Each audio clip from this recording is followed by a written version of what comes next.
जय Jagannath welcome my channel. मैं आज किसी मटन नहीं मटन तरकारी बनैबी देखु। मटन लुण हलदी भल भाव गोल कि सोरिष तेल रखिदे एबे देखु मसला सब नहीं पियाज रसुण अदा कि लंका कंचा लंका कि शुखला लंका और गुंड मसला कि गुजराती लवंग गोलमरीच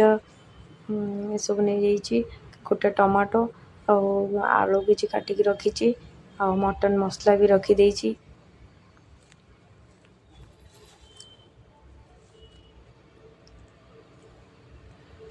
सब प्रकार मसला नहीं रेडी कर देछि मटन पकेवाई। एबे गोटे प्रेसर कुकर बसैली तादेह कि प्रेसर कुकर कि सोरिष तेल पकई तादेह कि गुंड मसला पकईदेली तेल गरम है तेजपत्र चीनी भी पकई तापर गरम हो सारापर मुझे पियाज पकई पियाज भल पियाज पुदीना पत्र पकईकी भल मिक्स करदेली भाजीदेली भाजीदेला पूरा पियाज भाजी गला भाजी हो सारापर कि कंचा लंका पकई से देखी पारे आउ कि सामग्री नहीं रेडी कर मसला सब रखी अदा रसुण मसला लंका पेस्ट। एबे देखो मसला पकई भल भाव गोल देली गोल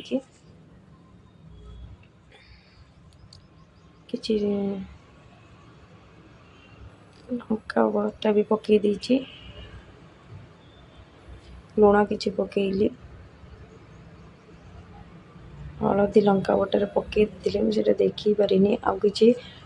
आमर टमाटो रखीदे भल भाव जिते मसला कषिब मटन बहुत टेस्ट लगे मटन मसलाटा मेन देखो मटन भी पकईदे मटन देखो के सुंदर है और किसी गुंडा मसला थिला सेटा मु पकईदेली पकईकी भल भाव मटन तरकारी को कषिबी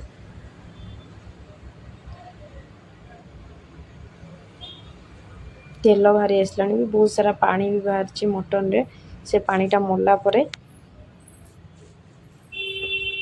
आलू किछि पकईदेली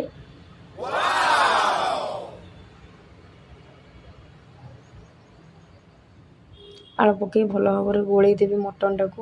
मटन बास्ना भी आसीगला पूरा तापर मु प्रेसर कुकर 5टा सीटी देदेवी। एबे देखो सीटी देदेला सीझीगला मटन तरकारी देखो केते सुंदर कलर है पूरा रेड कलर देखो बहुत सुंदर टेस्ट भी होइतिबा। एबे देखो मटन तरकारी को आम गोटे अलग जगह काढ़ीदेवा मेला जगह को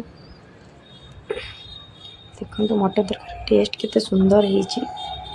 वाव चर्बी भी मटन रे अच्छी। एबे मटन तरकारी बनीगला देखो बहुत सुंदर है मटन।